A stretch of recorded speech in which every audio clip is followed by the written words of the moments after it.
afternoon. My name is Alicia, and I'll be your conference operator today. At this time, I would like to welcome everyone to the Rogers Corporation's third quarter 2025 earnings conference call. I'll now turn the call over to your host, Mr. Steve Haymore, Senior Director of Investor Relations. Mr. Haymore, you may begin. Good afternoon, and welcome to the Rogers Corporation third quarter 2025 earnings conference call. The slides for today's call can be found in the investor section of our website, along with the news release that was issued earlier today. Please turn to slide 2. Before we begin, I would like to note that statements in this conference call that are not strictly historical are forward-looking statements within the meaning of the Private Securities Litigation Reform Act of 1995 and should be considered as subject to the many uncertainties that exist in Rogers' operations and environment. These uncertainties include economic conditions, market demands, and competitive factors. Such factors could cause actual results to differ materially from those in any forward-looking statement made today. Please turn to slide 3. The discussions during this conference call will reference certain financial measures that were not prepared in accordance with U.S. generally accepted accounting principles. A reconciliation of those non-GAAP financial measures to the most directly comparable GAAP financial measures can be found in the slide deck for today's call, which are available on our investor relations website. With me today are Ali El-Haj, Interim President and CEO, and Laura Russell, Senior Vice President and CFO. I'll now turn the call over to Ali. Thanks, Steve. Good afternoon, everyone, and thank you for joining us today. I'll begin on slide 4 with the key messages for the quarter. First, since taking on this role in mid-July, I have engaged extensively meeting with Rogers employees and customers in Asia, Europe, and the United States. These meetings and discussions have reinforced Rogers' core strengths and the key growth opportunities ahead. They have also shown the areas where we must improve to achieve renewed growth and sustainable operating performance. To capitalize on these opportunities and to deliver greater returns to shareholders, we are executing on a plan with several critical focus areas. I will cover these in detail and share the progress we have made thus far. Turning to our Q3 results, our sales, gross margins, and adjusted EPS results were all at the upper end of the guidance and exceeded street consensus. Sales increased by 6.5% from prior quarter, led by improvements in portable electronics, industrial, aerospace, and defense end markets. Compared to the prior year, sales increased by 2.7%.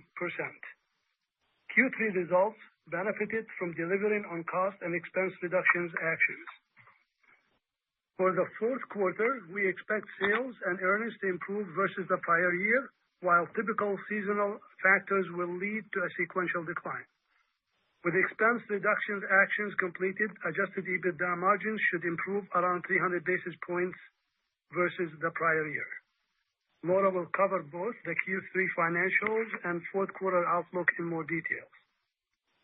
On slide 5, I will discuss the critical initiatives we are advancing in the near and midterm. First, we are committed to improving Rogers' top-line growth potential. To achieve this, we are intensifying our customer focus with actions underway to better anticipate their needs and improve service levels. As we work to delight our customers, we will leverage our global manufacturing capabilities to increase our competitiveness and market share in each region. We have recently expanded this capability as we have started production in the new ceramic facility in China. With a localized supply chain and a regionally competitive cost structure, we are positioned to compete effectively. Delivering innovative new products is also key to achieving our growth objectives. There are compelling opportunities in the technology pipeline and significant future potential applications. In the coming quarters, Rogers will be introducing new products in all business units, targeting new and adjacent market segments. The next critical priority is to maintain a lean and efficient cost structure. Expense reduction actions and footprint optimization efforts that were started in recent quarters are taking hold, improving EBITDA margins and cash flow.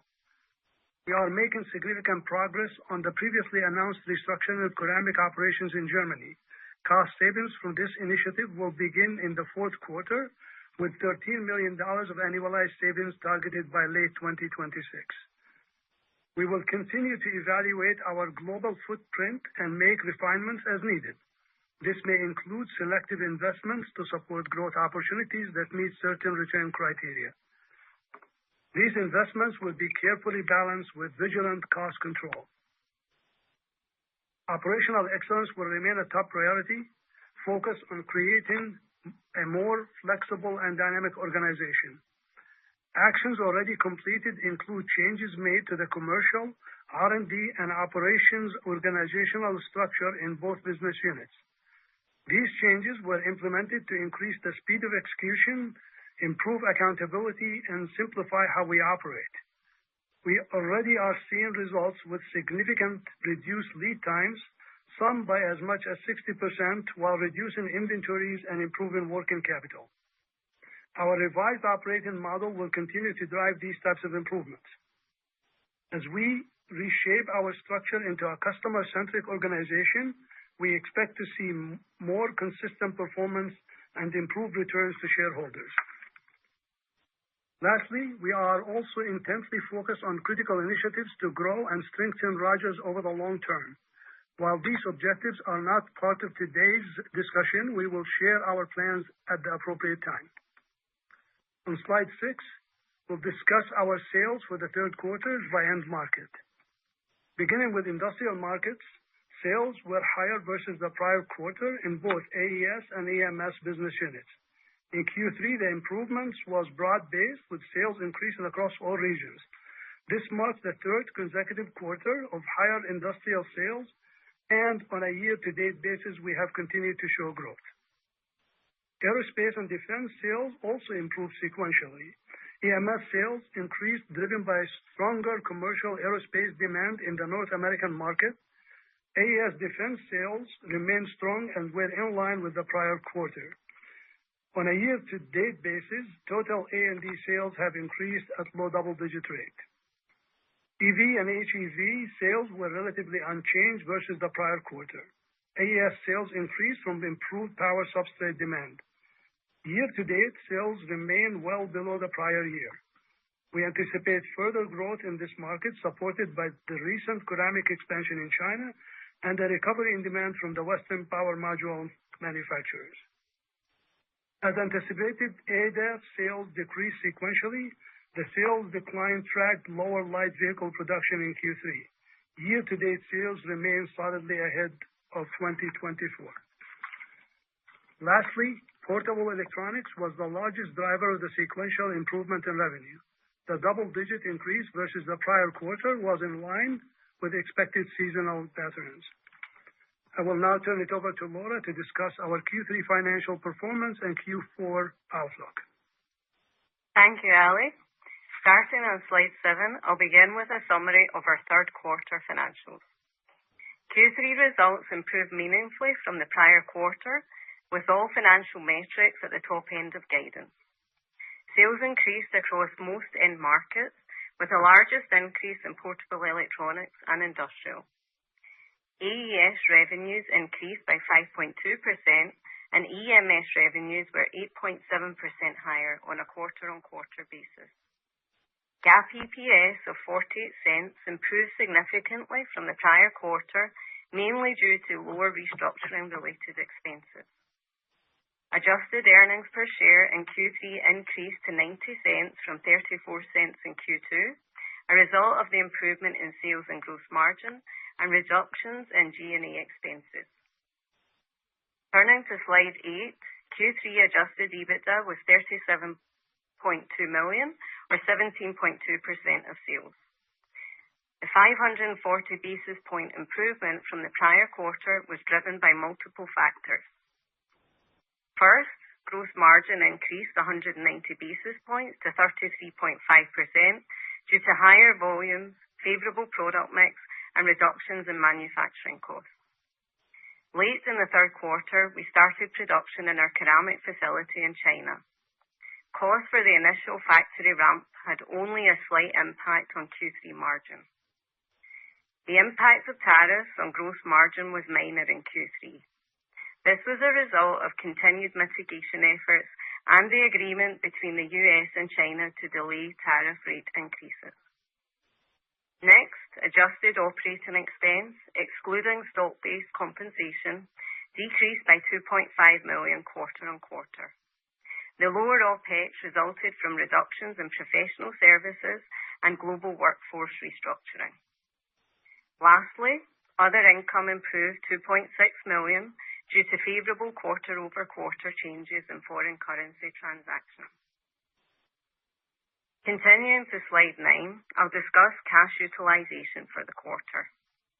Cash at the end of Q3 was $168 million, an increase of $10.6 million from the end of the second quarter.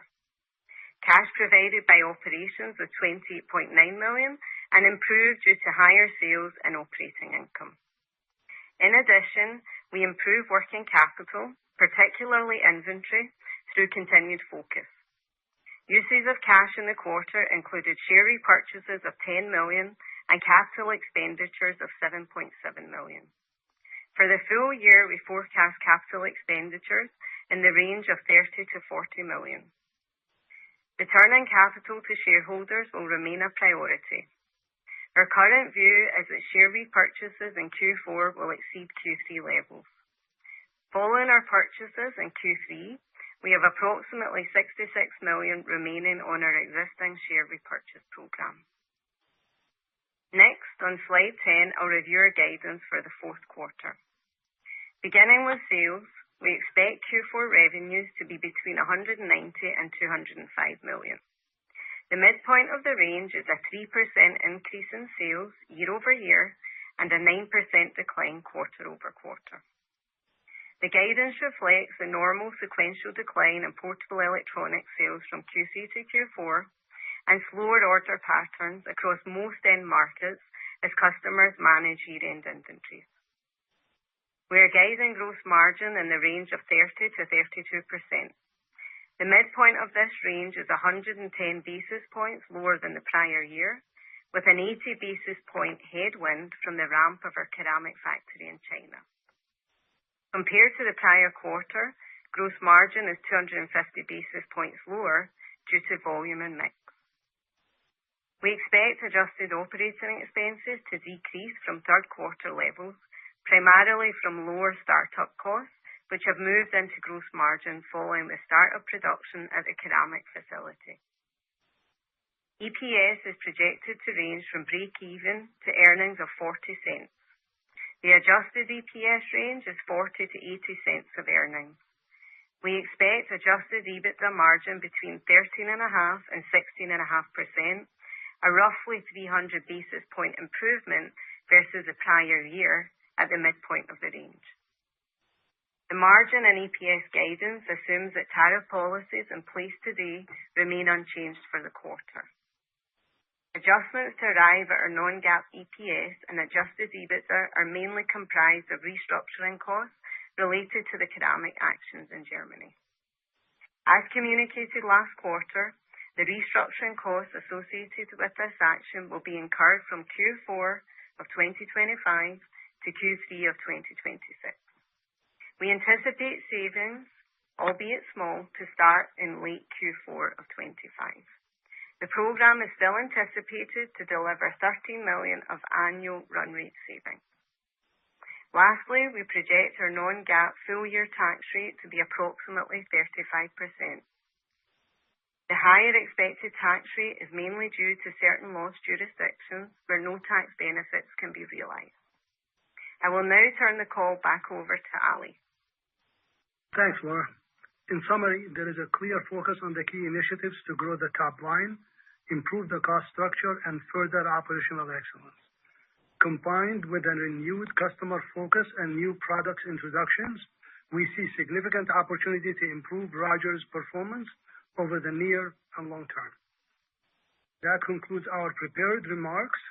I will now turn the call back to the operator for questions. Thank you. We will now be conducting a question and answer session. If you would like to ask a question, please press star 1 on your telephone keypad. A confirmation tone will indicate your line is in the question queue. You may press star 2 if you would like to remove your question from the queue. For participants using speaker equipment, it may be necessary to pick up your handset before pressing the star keys. So that we may address questions from as many participants as possible, we ask that you limit yourself to one question and one follow-up.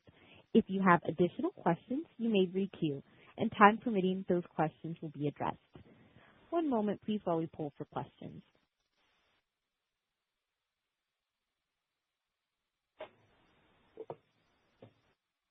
Thank you. Our first question comes from the line of Daniel Moore with CJS Securities. Please proceed. Thank you. Good afternoon. Thanks for the color and taking the questions. We'll start with top line and just kind of general revenue trends. Guidance for Q4 implies 2 to 3% growth at the midpoint year on year. Just talk about confidence in demand continuing to build in those key end markets that you called out, like industrial, aerospace and defense, some of your larger end markets. And as we look out to the first half of 26, would you expect similar, if not, improved year-on-year growth, particularly given, some of the easier comps that we have in the first half of the year? Yeah, hi, Dan. It's Ali. Look, we're confident in the range that we've given you based on what we see today. Absent, macroeconomics change, we're very confident with the range that we've given you for Q4. So we expect the market to continue strong for us in all activities. The only one that all market segments, the only one we're probably still hesitant is the EV market and how far can it recover for us. That's the only concern, but that's baked into the forecast that or the guidance that we provided. As for the first 6 months of 2026, we actually have high confidence in better performance and continued growth in all business segments. Very helpful. And maybe for Laura, the gross margin recovered to 33.5% this quarter. Obviously, mix helps. It's a seasonally stronger quarter. But as we look out, 2 questions. One, that 80 basis point headwind in Q4, how should we think about that kind of dissipating as we move into, the first half of next year? And 2, what in your mind is sort of a baseline for gross margins, on an annualized basis, and what could an upside scenario look like? And I'll jump back to you with any follow-ups. Thank you. Okay, sounds good. So let me address the first half of your question, Dan. So the 80 basis points headwind that we're going to face in the fourth quarter associated with the ramp of the ceramic facility in China is pretty typical of what we would anticipate, as we begin production in that facility. I think, as Ali mentioned in the prepared remarks, we have activities ongoing with many customers, and we're looking to qualify and ramp those customers into full manufacturing production volumes, which will facilitate us getting ahead of that headwind and turn into return from that facility, which correlates with the investment they want to build out our regional capability and capacity and allow us to be far better positioned to compete locally in that market.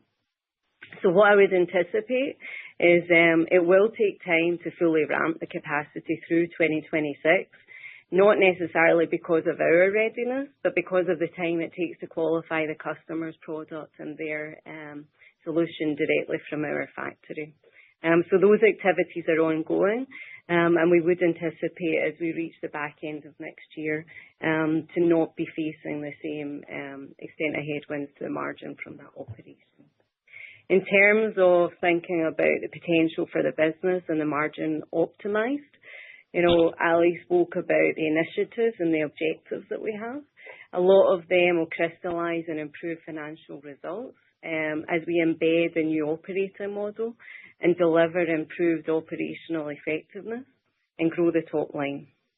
I've spoke previously about our current investments and the capacity being in place So now we're turning our attention to optimizing that capacity and utilizing it to serve the demand and the potential that we see. That is very helpful, Laura. I'll jump back with any follow-ups. Thank you. Okay. Thank you. Our next question comes from the line of Craig Ellis with B. Riley Securities. Please proceed. Yeah, thank you for all of the information and for taking the question. Laura, I'll just start on the theme that Daniel was on and just take the cost and margin dynamics a step further, perhaps. So my sense from your characterization as you walk through some of the slides in the cost savings, which I think are targeted at $25 million this year with a $32 million run rate, and then we've got $13 million coming from the German facility next year, is that there may be other cost benefits that could be executed against beyond things that are in progress and the German facility benefit. One, is that correct? And two, how material could those things be, and when could they start to be things that would be actionable as we look at where profitability and cash conversion can ultimately go for the business? Okay, so let me start, and Ali can add additional comment as he sees fit. So in terms of the plans that we've already outlined, Craig, and where we're at in executing those, the 25 million savings in 25 that I've spoken to, you can see that crystallising in the P&L at the moment, based on the guide that we've given. If you look on a year-on-year basis, if you look at the OPEX in totality, we're roughly 210 million last year, and with our guidance, we're probably about 18 to 20 million below that in our update for 2025. So you can see that coming to fruition. From a full year basis, and sorry, just to give clarity, that's because about 70% of the 25 million in OPEX and the residuals in gross margin. If you look on an annualized basis, as you stated, that should be more like 32 million benefit across both P&L geographies in 26. And in addition to that, as we announced last quarter, and as you correctly commented, the restructuring in Germany has commenced. The program's largely on track, and that's set to deliver 13 million on an annualized run rate basis. Just to remind you that 13 million, though, is a COGS saving, not an OPEX saving. We won't see that fully materialise until later into 2026, just as we go through, the ramp down of the capacity and the ramp up and servicing some of those customers in the new geography in China. So that's what we have there. In terms of incremental opportunity beyond that, what I would tell you is you hear us talk about efficiency in the operating model, and we will look to optimize the financial performance of the business, month to month, and that's exactly the discipline that we have, but with an increased intensity to that discipline with the processes and the approach that's now being deployed. So with that, we will evaluate the business and the market opportunities as they present themselves and make appropriate investments or savings as is needed. In terms of defined plans at the moment, it's the ones that we've already shared and I've just walked through just now. That's very helpful, and I think the execution on cost and other things have been quite notable over the last 3 to 4 quarters, Laura, so it'll be nice to see those continue. Ali, I'll turn my second question to you. You noted in your prepared remarks that the industrial end market, which is our biggest, was an area of strength. My question is, as you look at the dynamics in that end market, what is it that drove that strength? And as you think about growth in that large end market, what are the opportunities specifically to drive growth? And do you think that we're at a point where supply chain inventories are no longer a headwind to that business? Yeah, thanks. So I'll answer the question kind of backward from inventory and supply chain issues. I think that's way behind us now. So that's all kind of cleared up. I think we're looking forward and the potential for growth.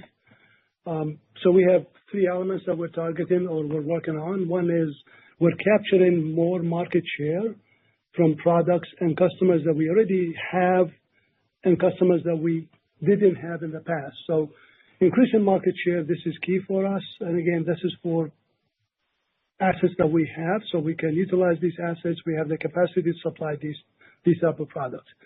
In addition to that, and this is significantly important, I think our customers started to see our improvement in response and service for their demand and need. So we're seeing a lot more demand and a lot more of these volumes shifted back to us.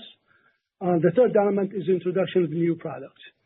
So as I indicated, we will be launching, we actually started this in Q4 of this year, going forward, several new products that will allow us to even penetrate markets that we have not participated in the past.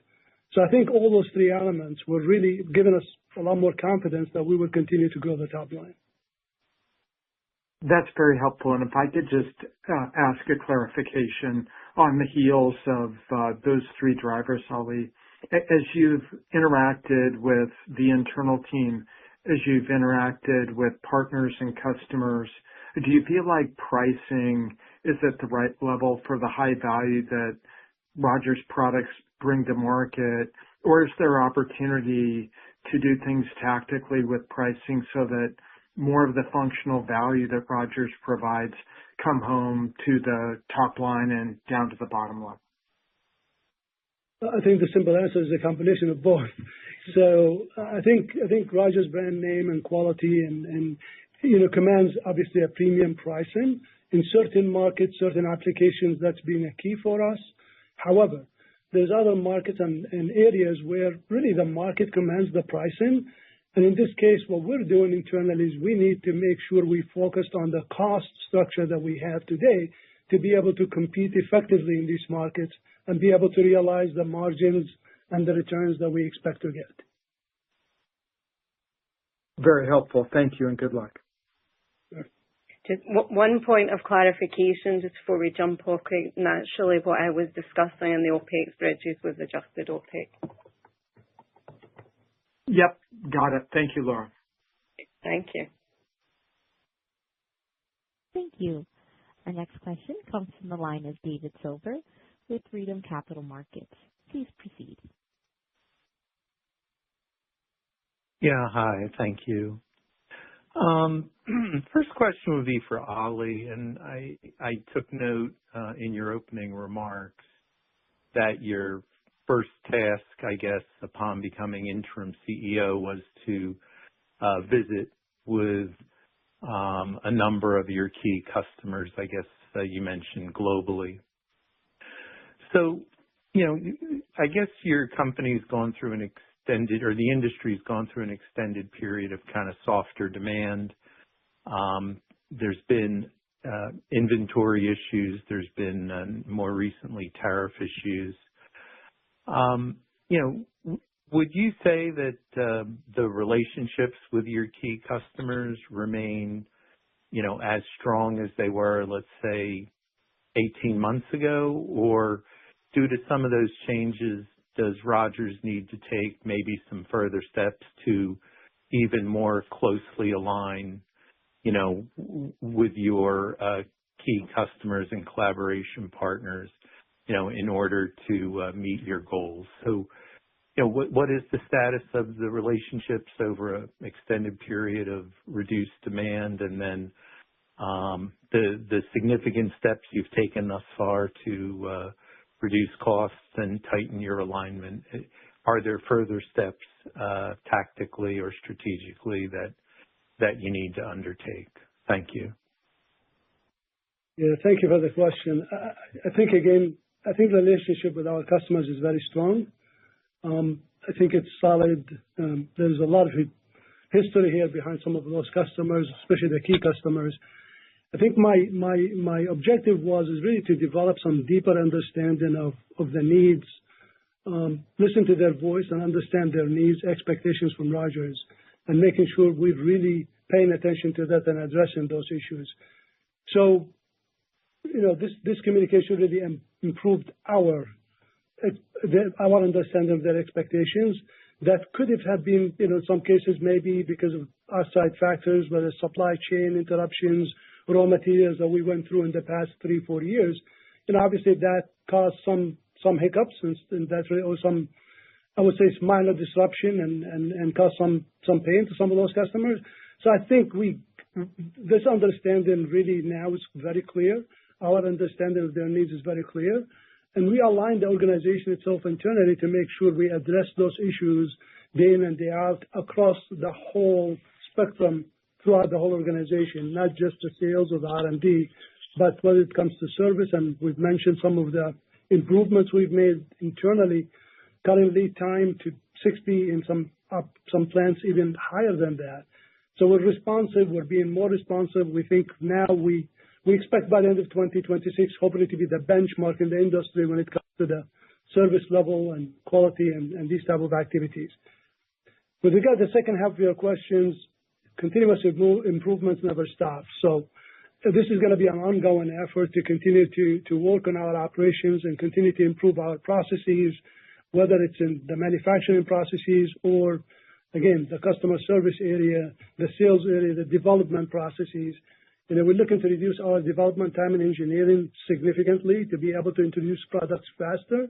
And because we need to be, again, expecting the demand and need of the customers and be up there and up front and be there when they need us, not react, and supply them stuff in beyond or delaying their expectations and delaying their introductions. So these are things we continue to focus on. A lot of it is within our control, and therefore I'm very confident we're going to get these things accomplished. Okay, thank you for that. I did want to maybe ask a question about your philosophy about share buybacks and returning cash to shareholders in general. But the funds, I guess, over the past few quarters, including the current one, the funds allocated to buybacks have increased, significantly over, let's say, the trend over the past several years. And I think Laura indicated there'll be further repurchase activity in the fourth quarter.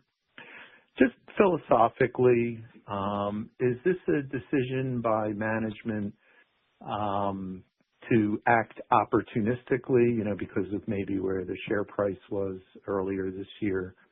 Or would you say it's more programmatic and share repurchases are likely to continue at a higher level than has been the typical levels over the past several years?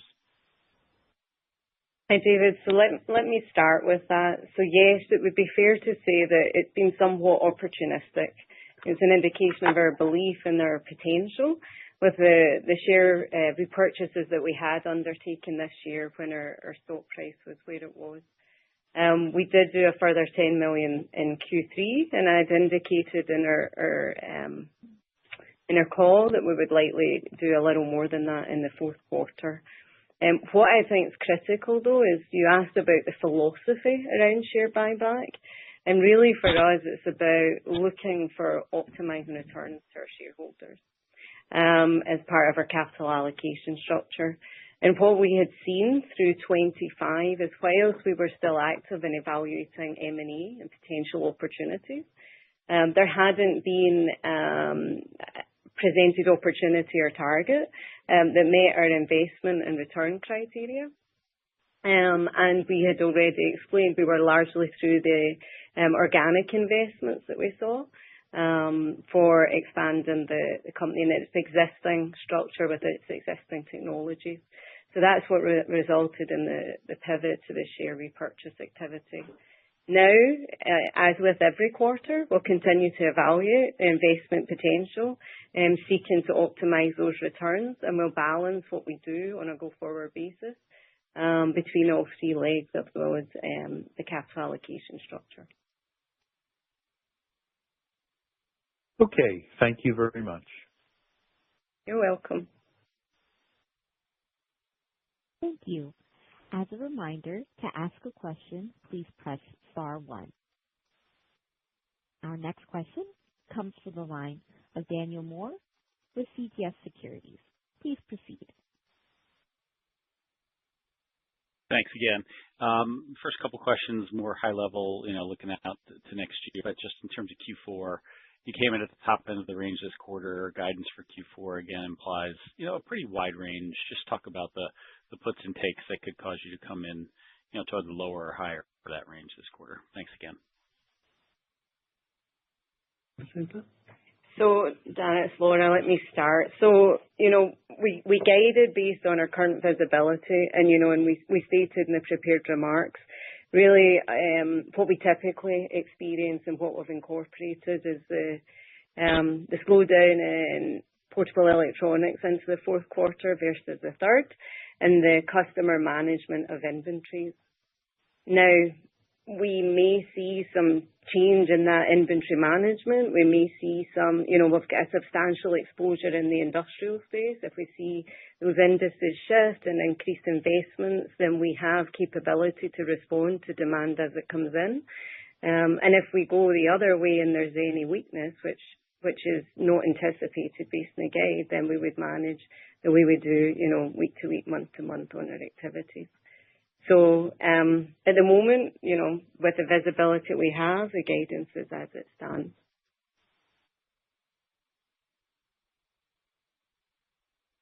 Sorry about that. I was on mute. Thank you.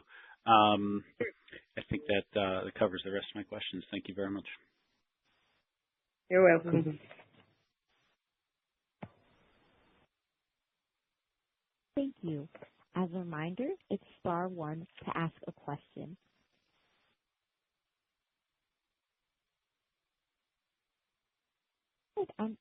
I have our next question comes from the line of Craig Ellis with B. Riley Securities. Please proceed. Yeah, thanks for taking the question. I was hoping to go back and just get a real long-term perspective on what the view is with the China ceramic facility, both with respect to the diversity of customers that you think you can have in that facility, how you're thinking about being able to ramp up that facility beyond the very near-term gating factors like the specific customer and program quals that would start product, but what are the strategies the company has to engage with customers and grow both domestics and internationals that might need manufacturing autos there? And then anything else that would help us form an insightful view on what you think is possible over the next 2 to 3 years with that facility. Thank you. Yeah. Okay, Greg. I think, obviously we did not build this blindly, so we were engaging with customers before we started the facility and started building the facility and restructuring. So from a customer activities and potential, it's all available to us. It's there. So I can assure you that we already have several programs that were being sourced and committed by some of our customers. So what we're going through is what we indicated earlier. We have some qualification, that product qualification, process qualification that we're going through with our customers. And that's probably the gating item here. As some of these things get approved, they will launch because the demand is there. And it's multiple customers, some existing customers, and a few additional newer customers and newer applications for us. So the future for the ceramic facility in China is very bright as we see it today. We expect significant growth in the facility and in the overall ceramic business. So we still believe that the growth there is very solid, and we can forecast it.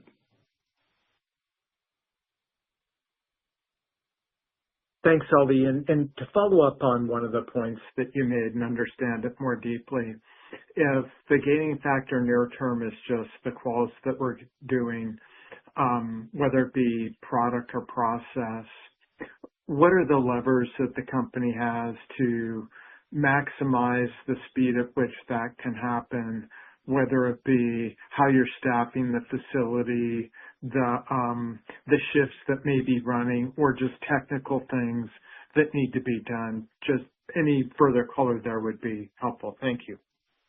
Yeah, I mean, the facility is already staffed for the current volume and for the expected forecasted volume for the next quarter. With regard to the expertise and experts and all the staffing that we need, the support functions, they're already available and it's already staffed. I think some of the issues that I've mentioned is these type of qualification is really at the customer's end.